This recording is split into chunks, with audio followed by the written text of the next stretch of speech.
Assalamualaikum warahmatullahi wabarakatuh. Waalaikumsalam warahmatullahi wabarakatuh. Selamat pagi teman-teman semua. Pagi Bu. Oke, gimana kabarnya? Sehat? Alhamdulillah. Sehat. Alhamdulillah. Ya, syukur alhamdulillah teman-teman bisa berkumpul di ruangan ini ya untuk mengikuti layanan bimbingan kelompok. Nah, sebelumnya kita sepakati dulu ya untuk melaksanakan bimbingan kelompok ini selama berapa menit? Mau berapa? 1 menit ya? Boleh. Selama jam pelajaran bimbingan konseling. Oke.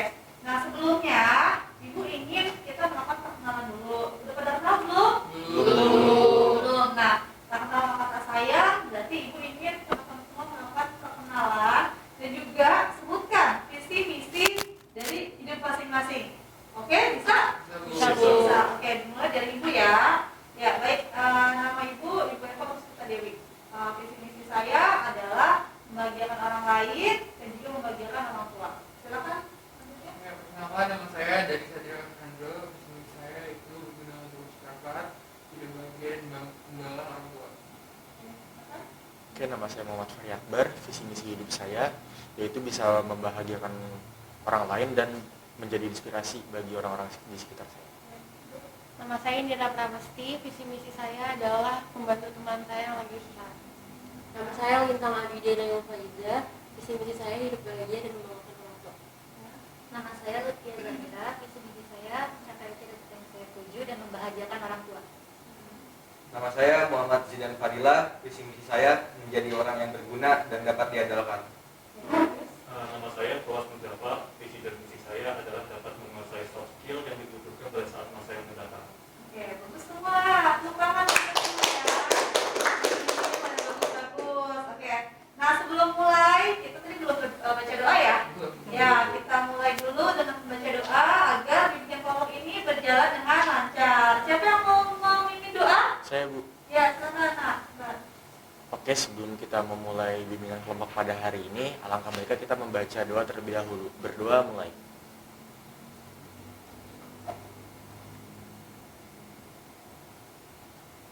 Berdoa selesai. ya, terima kasih ya, Nak ya, sudah memimpin doa. Nah, sekarang Ibu mau tanya sama kalian, ada yang tahu mengapa kalian semua dikumpulkan dalam ruangan ini untuk mengikuti bimbingan kelompok? Ada yang tahu kenapa? Kalau saya teman-temannya sih, Bu. Oke, terus ada yang tahu lagi? Kalau saya sendiri sih untuk menambah itu pengetahuan. Nah, iya bagus. Terus? Untuk berdiskusi sama teman-teman yang lain. Iya bagus ya. Ada lagi? Atau sudah? Kalau saya agar bisa bertukar pikiran dengan yang lain. Iya. Oke bagus ya.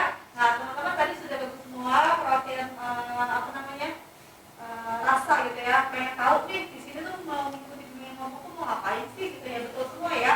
Jadi yang namanya bimbingan kelompok itu, gue akan jelasin dulu bahwa bimbingan kelompok adalah layanan yang diberikan oleh guru BK. Nah ibu kan guru BK kalian ya, guru BK kepada peserta didik atau konseli dalam bentuk kelompok. Nah makanya kan mungkin ada yang bertanya, kok dikumpulin cuma segini doang sih? Ya karena kan kita sedang melaksanakan bimbingan kelompok, jadi hanya 7 orang saja nih yang ibu panggil ke sini.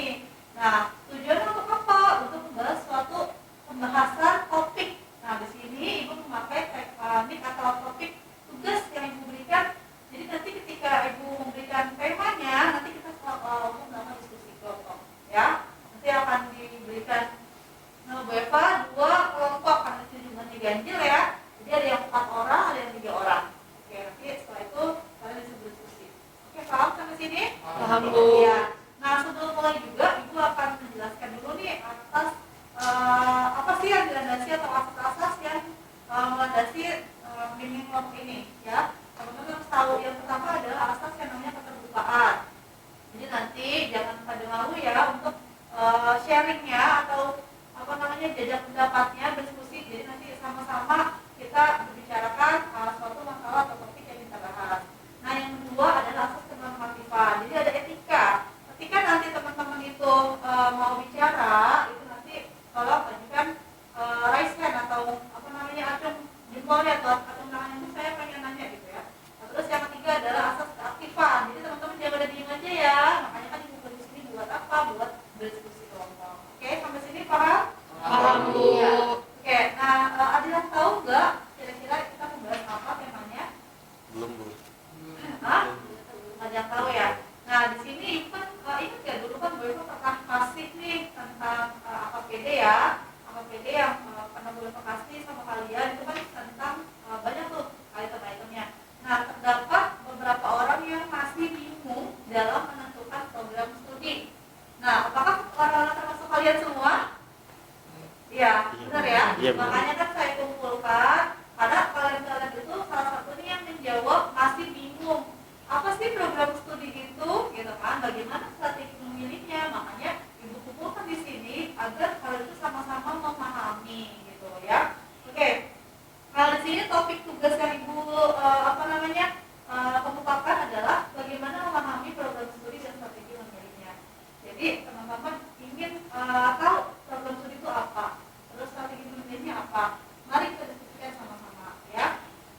Ya. Nah sekarang ibu mau tahu dulu nih, ada yang tahu program studi itu apa sih panjangannya? Atau apa pengertian program studi itu? Setahu saya program studi itu Benar ya? apa ya, sebuah divisi yang ada di dalam universitas itu. Jadi di dalamnya juga terdiri ya beberapa fakultas juga. Kalau fakultas sendiri itu bawahannya dari program studi itu sendiri. Oh ya baik. Jadi pemahamannya Dandi itu adalah program studi itu adalah di bawah fakultas ya? Iya betul ya pemahamannya. Oke, ibu tampung dulu ya. Nah sekarang siapa lagi yang mau mengajukan dia? Silakan. Seperti itu sama dengan jurusan Bu yang diambil sesuai dengan itu. Iya, ya betul, betul juga ya. Jadi tadi sampai dengan jurusan. Ya, dari sekarang lagi. Ada lagi? Siapa yang mau ini? Apa namanya? Berbicara apa sih program studi? Ada yang mau tahu? Atau ada yang masih bingung program itu apa? Ya, saya masih bingung. Ya, baik. Nah, sebelum Bu Eva menampilkan slide yang akan dijelaskan, kita diskusi dulu ya. Jadi teman-teman nanti ibu bagi dua kelompok. Ya, yang pertama kelompok 1, ini kelompok 2. Jadi biar nanti pembagian enak nih. Kelompok 1 terdiri dari 4 orang, kelompok 2 terdiri dari 3 orang. Nah, teman-teman nanti silakan berdiskusi ngobrol tentang program studi itu apa aja, ya pengertiannya apa. Terus ada program studi IPA sama program studi IPS itu apa aja. Ibu bagi deh. Ini program studi IPA apa aja. Ini program studi IPS apa aja. Ya. Nanti kalian bisa kembangkan, kalian bisa sambil diskusi atau bisa sambil lihat handphone gitu nggak apa-apa ya. Sebagai medianya nanti bisa di googling aja. Jadi teman-teman diskusikan. Nah setelah itu nanti teman-teman tentukan kira-kira program studi apa sih yang akan diambil nanti. Gitu kan sebentar lagi harus sudah mengambil jurusan atau program studi ya. Teman-teman tentukan dari sekarang. Nanti hasil diskusinya ditentukan oleh perwakilan kelompoknya. Oke, paham sampai sini? Paham, Bu. Nah, setelah itu ibu akan menjelaskan apa itu program studi dan sebagainya. Oke, silakan untuk melakukan diskusi selama 5 menit ya. Oke, silakan untuk diskusi teman-teman kelompoknya bisa berdasarkan sudah apa?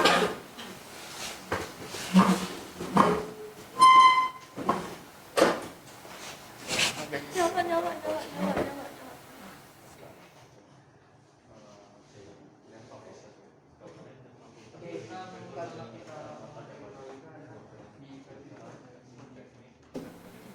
Tiga itu kalau mau yang gampang. Ekonomi, komunikasi, HI.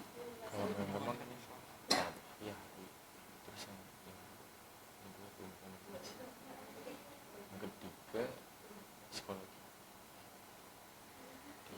HI info psikolog ya. Atau apa? Pemaparannya kan dari tiga itu kan. Jadi kalau misalkan yang pertama itu kalau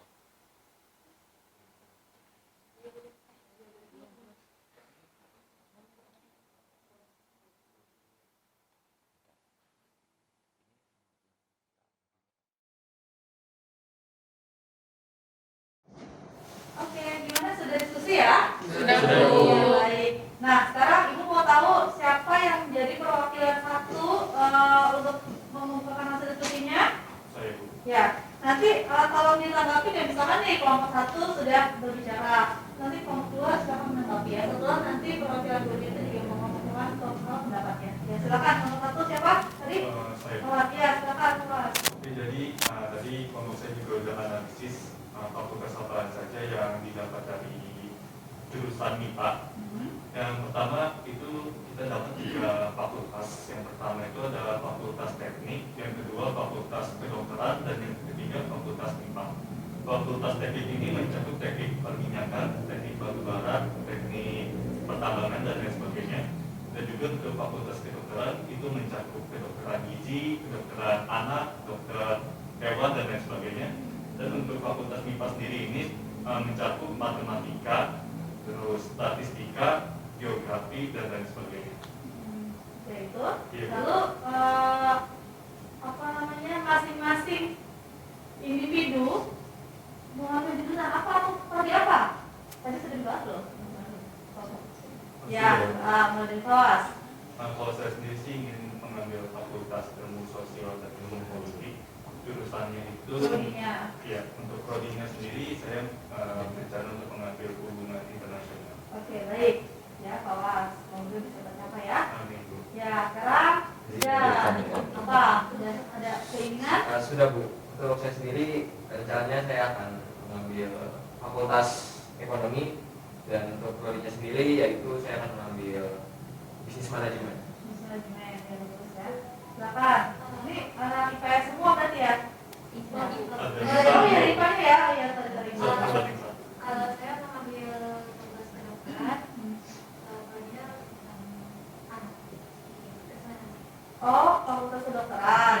Berarti kedokteran umum dulu. Iya, umum dulu. Nah, kalau Spesialis. sekarang spesialis ya, nanti diluruskan ya. Ya, silakan. Kalau saya akan mengambil fakultas MIPA, prodinya statistika. Statistika ya, kalau belum nanti ya. Oh, berarti sudah pada punya tujuan ya. Kenapa di APN nulisnya kemarin masih pada bingung? Ya, nggak apa-apa. Yang penting nanti kalian sudah punya tujuan. Apapun nanti ngambilnya jadi itu apa enggak ya, nanti yang penting kalian tahu dulu informasinya ya. Karena yang banyak sekali anak-anak yang masih pada bingung perbedaan fakultas apa, prodi apa gitu ya. Nanti aku dijelaskan pakai slide. Oke, sudah ada lagi yang mau didiskusikan atau mau dikumpulkan dari hasil diskusinya? Jadi mungkin yang dapat disimpulkan fakultas MIPA itu tidak sebanyak fakultas IPS, yang dimana kita ini hanya mempunyai 3 fakultas. Tapi satu fakultas itu mungkin mengandung lebih banyak prodi gitu. Jadi itu saja sih. Oh ya, baik ya. Nggak apa, nanti saling menambah ya.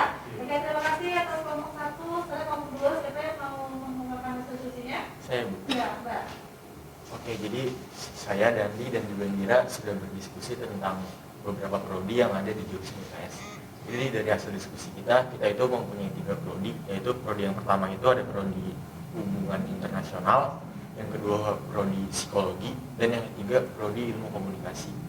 Jadi yang pertama itu hubungan internasional itu pemaparannya itu seperti ini Bu. Jadi hubungan internasional itu kita belajar diplomatik atau politik dengan politik luar negeri. Jadi kita nggak hanya mencakup di politik Indonesia saja. Terus untuk yang kedua di psikologi itu kita lebih ke menganalisa kepribadian manusia. Dan yang ketiga ada ilmu komunikasi, itu kita lebih belajar tentang cara berkomunikasi, entah itu di depan kamera, entah itu emang kita saat kita harus mempunyai skill yang seharusnya ada di atas rata-rata, bukan sekedar komunikasi biasa. Seperti itu. Oke, baik. Tadi kamu bilang katanya prodinya ya. Nah, berarti kalau misalnya nih fakultas, kan kalau yang berhubungan dengan prodinya itu fakultasnya apa kalau HI? Kalau HI sendiri, kalau hubungan internasional sendiri, kalau untuk fakultasnya sebenarnya saya masih kurang tahu Bu. Tapi kalau untuk prodi yang saya tahu 3 itu. Oh ya, baik. Tadi psikologi, hubungan internasional sama apa itu lagi? Sama ilmu komunikasi. Ilmu komunikasi, ya baik Pak. Jadi nanti info tahu ya, untuk yang hubungan internasional itu fakultasnya itu ilmu sosial ilmu politik, FISIP yang singkat. Itu di bawahnya ada prodi ilmu hubungan internasional. Nah, kalau fakultas psikologi itu prodinya memang psikologi. Kalau fakultas ilmu komunikasi itu kan namanya fakultas biasanya disebut Vkom ya, fakultas ilmu komunikasi, prodinya itu ada advertising, ada broadcasting gitu ya, atau ada komunikasi gitu ya, atau ada juga ada yang namanya bisnis digital gitu ya. Itu tergantung masing-masing program tinggi-tingginya atau program tinggi swasta. Ya itu tadi Ibu luruskan ya. Nah sekarang Ibu mau tahu dari 3 orang ini udah pada punya tujuan mau kemana nih ambil prodinya? Silakan dari siapa dulu? Kalau dari saya sendiri, saya ingin mengambil hubungan internasional. Hubungan internasional Ya. Karena saya ingin belajar lebih dalam tentang politik luar negeri. oh iya baik, bagus ya. Siapa lagi? Kalau saya sih ke Ibu. Vkom. Ya, Karena sudah bisa dari kecil aja. oh sudah dari kecil ya. Terus Aku pengen fakultas teknik, studi programnya teknik industri. nah itu karena apa? Biar bisa belajar lebih dalam lagi tentang industri. Iya, bagus ya. Nah, berarti ini kan sudah pada tahu nih keinginan program studinya apa. Tapi tadi kayaknya masih ada yang belum paham ya, belum memahami. Kayak tadi kelompok 2 program studinya HI, cuma belum tahu nih Pak, HI itu fakultasnya apa. Terus tadi nih yang boleh tertangkap dari kelompok 1 baru 3 ya yang dibahas. Padahal IPA tuh banyak sekali loh. gitu. Tadi kan kalau satu di lain hanya 3 gitu ya, yang ada terus sebenarnya masih banyak gitu ya. Oke. Terima kasih atas kontribusi. Silakan ada yang mau menanggapi dari hasil diskusi kelompok ini? Ada? Tidak ada? Oke, masing-masing yang sudah pada diskusi. Nah sekarang ibu jelaskan ya mengenai program studi itu apa dan bagaimana cara memilih atau cara menentukan program studi itu ya. Ibu tampilkan slide ya.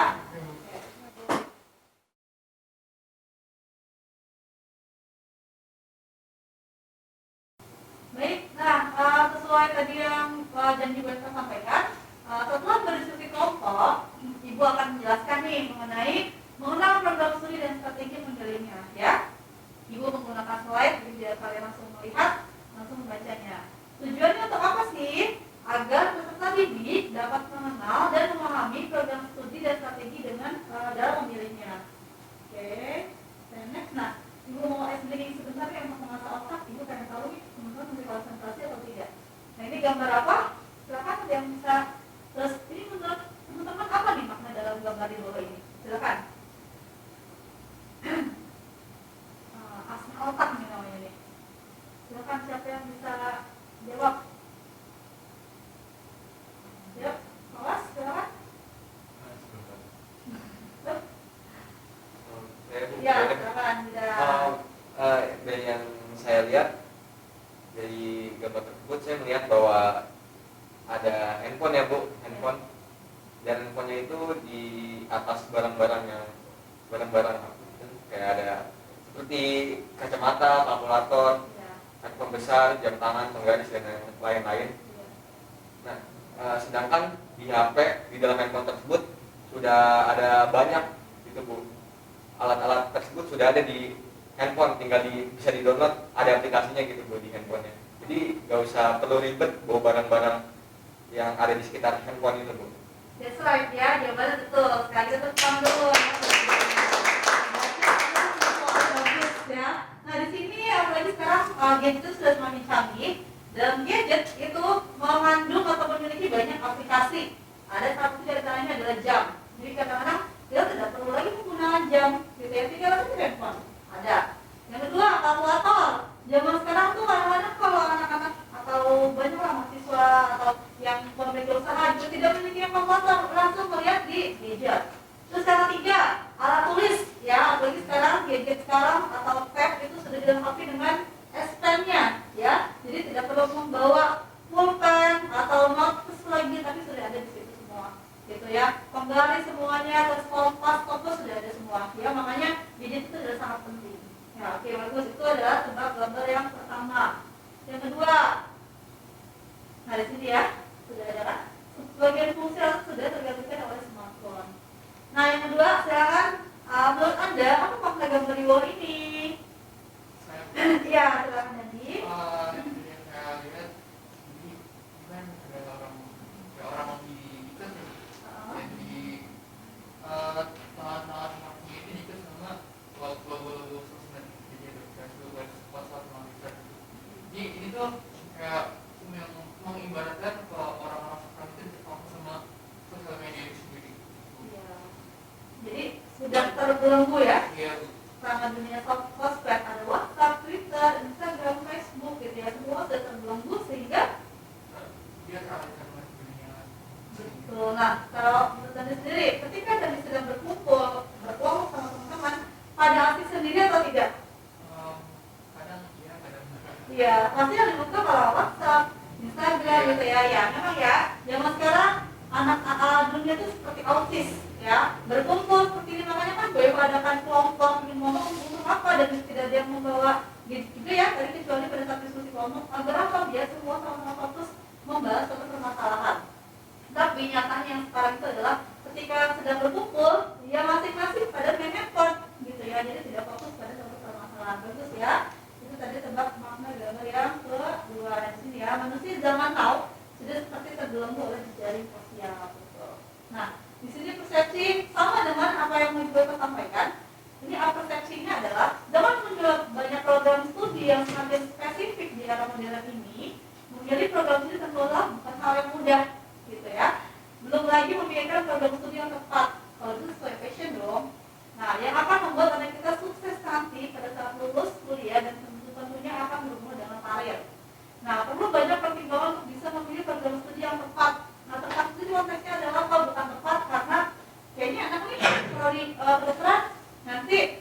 bisa memiliki banyak uang, bukan kayanya tepat, tapi sesuaikan dengan passion. Nah, hati ketika memilih program studi, jangan sampai salah dalam memilih program studi karena akibatnya akan fatal, ya, karena nanti akan menjalani kuliah dalam teman-teman semua selama 4 tahun, mungkin 1, D3, itu 3 tahun. Ketika nanti salah memilih program studi, akibatnya akan fatal. Itu bisa DO atau bisa nanti menyebabkan IPK-nya itu kecil gitu ya. Nah, makanya di sini dalam bimbingan kelompok setelah tadi diskusi, ini ada slide yang akan dijelaskan. Nah, di sini, nah pengertiannya adalah menurut Undang-Undang Republik Indonesia Nomor 12 Tahun 2012 tentang Pendidikan Tinggi, program studi adalah kesatuan kegiatan pendidikan dan pembelajaran yang memiliki kurikulum. Sama kalau ketika sekolahnya ada kurikulum dan metode pembelajaran tertentu dalam satu jenis pendidikan akademik, pendidikan profesi, atau pendidikan vokasi, gitu. Jadi semuanya program studi itu ada yang namanya akademik atau akademi ya, nanti gelar tadi AMD. Ada yang nanti gelar S1, gitu ya. Ada yang gelar nanti profesi. Tadi kayak saya kan pengen jadi dokter spesialis Lucia ya. Berarti gelar nanti profesi. Setelah sudah mengambil dokter S1, nanti ngambil lagi kuliah spesialis itu namanya profesi, gitu ya. Nah semuanya nanti harus ada jenjang, ya jenjang akademiknya. Berarti mulai dari diploma, sarjana sampai dengan S3 sampai ke profesor, seperti itu ya. Nah di sini kita bahas, teman-teman pasti maunya jurusan deh, gitu kan? Apa bedanya prodi versus jurusan? Jadi sudah dibahas juga ya tadi sama Lina kalau nggak salah ya. Nah kalau di sekolah mungkin kata jurusan identik dengan jurusan IPA, IPS, bahasa, sama kayak di sekolah masuk ya. Teman-teman jurusan apa? Ada IPA, ada IPS. Nah tapi kalau di universitas itu bukan jurusan lagi namanya, tapi program studi, gitu ya. Nah program studi itu menggambarkan nanti di bawah fakultas itu namanya ada namanya program studi. Gitu. Jadi sebenarnya jurusan sama aja, sama prodi, tapi yang membedakan hanya jurusan itu lebih identik di SMA, kalau prodi itu identiknya di kuliah, gitu ya. Nah jadi kalau nanti kamu bertanya sama orang lain jurusannya apa nih, jadi nggak perlu bingung jawabnya, cukup jawab dengan saya ingin mengambil prodi ilmu hubungan internasional, gitu. Itu menggambarkan bahwa kamu sudah paham dengan apa yang namanya prodi, gitu. Ya, paham kan ini? Ya, baik. Nah, ini ada trik-trik atau cara memilih program studi. Nah, yang pertama adalah akademik. Pemahaman tentang program studi itu harus tahu. Ya, makanya tadi kenapa diskusi kelompok IPA itu apa aja program studinya, IPS apa saja. Tapi karena tadi teman-teman semua itu mendiskusikannya hanya cuma tiga prodi, sebenarnya masih kurang, masih banyak gitu ya kalau pengen belajar prodi. Jadi harus tahu dulu tentang program studi apa. Misalkan yang IPA, kalian kupas tuntas prodi IPA apa aja. Jadi biar masalah langkah gitu ya. Terus IPS itu apa aja prodinya. Kalau pengen ke bahasa itu apa aja sastranya gitu. Terus kemampuan akademik kalian bisa sesuaikan. Nanti kita akan bahas lagi di pertemuan selanjutnya, itu namanya di jalur SNMPTN. Itu mengandalkan apa sih? Rapotnya harus berapa? Biar itu untuk TBK, kalau TBK-nya harus berapa di jalur SBMPTN ya. Nanti ini kita step by step dulu ya nak. Oke, nah itu bagian yang akademik. Nah, menyesuaikan cita-cita, minat dan bakat. Makanya kenapa nanti ada yang namanya psikotes, ya, psikotes minat bakat untuk menentukan passion. Gitu. Sebenarnya teman-teman sudah ikut ya waktu pas semester 1, tapi kan mungkin ada yang masih belum yakin gitu kan, nanti bisa mengikuti lagi dengan psikotes yang lain gitu ya, dengan lembaga psikologi yang lain. Realistis gitu ya, menyesuaikan. Yang kedua, faktor dan variabel pendukungnya apa? Yang pertama tadi menyesuaikan cita-cita, minat bakat itu sudah. Yang kedua realistis, jadi teman-teman lebih realistis aja dalam kemampuan. Contohnya, misalkan kemampuan menghafalnya kurang, atau kemampuan logika matematikanya kurang, jangan terlalu memaksakan untuk mengambil jurusan prodi itu. Contohnya nih, saya matematika, saya MIPA, tapi pengen saya mengambil itu fakultas kedokteran, sedangkan fakultas kedokteran itu dibahas tuntas semua, baik itu matematikanya, hafalannya, biologinya, kata-kata Latin, itu juga yang IPS. Kalau tidak terlalu suka hitungan, jangan memaksakan untuk mengambil akuntansi, karena yang namanya akuntansi itu banyak banget hitungan. Benar kan kalau IPS di sini IPS belajar tentang jurnal, neraca gitu kan. Nah kalau yang tidak terlalu suka itu sebaiknya jangan ambil jurusan akuntansi. Nah informasi yang sempurna itu kalian bisa dapatkan dari Ibu Eva sebagai guru BK, bisa dari internet. Ya internet itu banyak banget. Saya mau pas tuntas prodi itu ada yang namanya rencana ID ya. Kalau kalian bisa buka gitu. Terus lokasi dan biaya. Nah, lokasi juga harus tahu nih ketika mau ambil PTN Universitas Cendrawasih, pasti namanya bagus deh. Tapi nggak tahu lokasinya di mana. Ada yang tahu nggak Cendrawasih di mana? Nah, apa? Mungkin ada yang nggak tahu karena kan kalau yang di website SNMPTN itu cuma ada bacaan Universitas Cendrawasih. Tapi kalau teman-teman yang nggak cari tahu Unsur itu di mana, ntar akhirnya main ngambil aja. Itu ada di Irian Jaya, gitu ya. Jangan sampai ntar kayaknya Unsur baru dengar dan mungkin sedikit nih yang minat, ya iyalah orang di Irian Jaya gitu. Ya, jadi harus tahu dulu ya lokasinya dan biayanya berapa karena kan ini akan berhubungan dengan finansial orang tua. Lalu daya tampung jurusan, nah ini nanti juga akan kita bahas yang namanya pekerjaan. Daya tampung setiap prodi itu berapa? Ya, terus peluang diterimanya berapa? Gitu. Misalnya daya tampungnya di UI jurusan manajemen, itu daya tampungnya tuh 100, yang daftar ada 3.000. Nah berarti kan 1 banding berapa tuh? Ya, ketat kan? Gitu. Nah masa depan karir bagaimana pekerjaan, karena yang namanya ketika teman-teman ngambil prodi pasti nanti akan berhubungan sama masa depan pekerjaan ya. Misalnya ini yang perempuan nih, misalkan Bu saya ngambil prodinya teknik Bu, saya akan tadi ini ya. Yang teknik Bu sebentar cita-citanya pengen jadi ibu rumah tangga aja Bu, gitu ya. Sebenarnya ya jarang sih, ya biasanya itu kan kalau ibu rumah tangga tuh itu nanti tergantung ya, ketika nanti sudah berkeluarga gitu ya. Tapi nanti ketika kuliah lulus pasti kan ada pengen kerja, pengen ngerasain gimana sih setelah lulus kuliah mengaplikasikan ilmunya. Sama kayak Ibu Eva dulu lulusan psikologi, ilmu yang saya kembangkan itu di sini sebagai guru BK dengan memberikan layanan kepada para peserta didik, gitu ya, memberikan layanan bantuan bagi peserta didik yang merasa sedang membutuhkan, gitu ya, sedang bermasalah. Nah, kendali pesaing. Nah, pesaing juga harus tahu nih di Pansut pesaing yang ngambil kedudukan itu berapa orang. Itu namanya pemetaan. Gitu ya, nanti akan kita bahas juga mengenai persaingan untuk mengambil program studi di sekolah. Terus pahami jejaring perguruan tinggi, tujuan kampusnya, networking. Misalkan ketika kalian pengen ambil swasta, misalkan Telkom University, itu dia nanti kerjanya kemana, networkingnya gimana gitu. Binus tuh kemana aja, gitu ya. Pasti yang namanya perguruan tinggi swasta berlomba-lomba untuk mendapatkan akreditasi yang bagus, ya. Nah yang terakhir adalah tren. Nah ini yang kadang-kadang ya, saya pengen kuliah di UB. Loh, kenapa di UB? Soalnya banyak kakak kelas saya di sana. Akhirnya anak kampus terkenal banyak yang bisa UB. Kenapa nggak di Unsika? Unsika tuh ada yang tahu nggak? Udah pernah ke Singa berbangsa Karawang. Itu baru, tapi kadang-kadang anak-anak tuh suka kayak merasa kayak malu deh kuliah di Unsika. Apa tuh kampusnya? Universitas Singa gitu kan. Terus gitu baru nggak terkenal. Nah itu kadang-kadang menjadi tren. Padahal sebenarnya itu kampus PTN juga gitu ya. Nah seperti itu ya. Ini cara-cara memilih program studi. Ya sampai sini ada yang mau bertanya? Silakan. Sudah paham semua belum? Ya, ya. Dan ini adalah tadi ya kita sudah membahas tentang aktivitas kita melakukan program studi ya, itu sudah kita bahas biasanya saja. Nah intinya adalah ketika teman-teman, sorry saya duduk lagi ya, ketika teman-teman itu nanti memilih program studi yang diinginkan, teman-teman harus tahu dulu kira-kira maunya kemana. Oke, silakan ajukan pertanyaan agar dinamika kelompok kita aktif dari pembahasan penjelasan yang Ibu berikan tadi. Silakan saya mau bertanya.